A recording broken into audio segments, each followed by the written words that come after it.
The way that I would describe my son, I would start off by saying he's handsome, charming, very loyal, loved his family, very trustworthy, and he loved his friends. I forgive whoever did this, but because it's the right thing to do.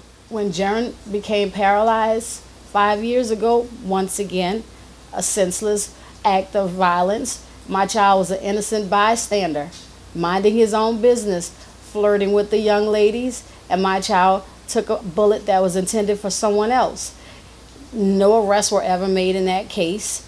You know, people, my family, I always feared of things like that to happen to my brother because my brother was going down the wrong path in life. And, you know, for these past couple of years, you know, my brother has had a suffering life, you know, timeline in his life.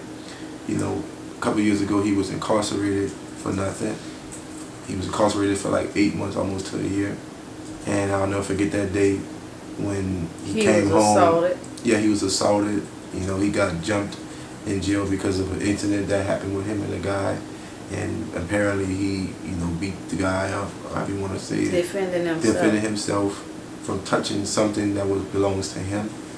You know, I'm not a parent that's going to uphold my kids when they're wrong. You know, I'm a parent that if you're wrong, you're wrong.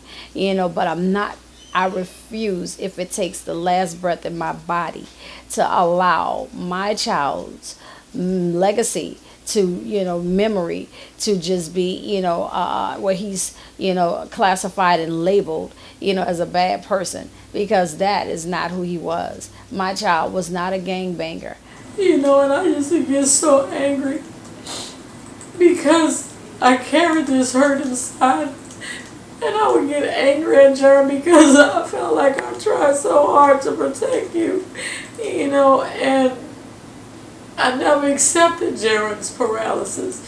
And when people would tell me, thank God that you have your son, a big part of Jeren died when my son's ability to walk was no longer there.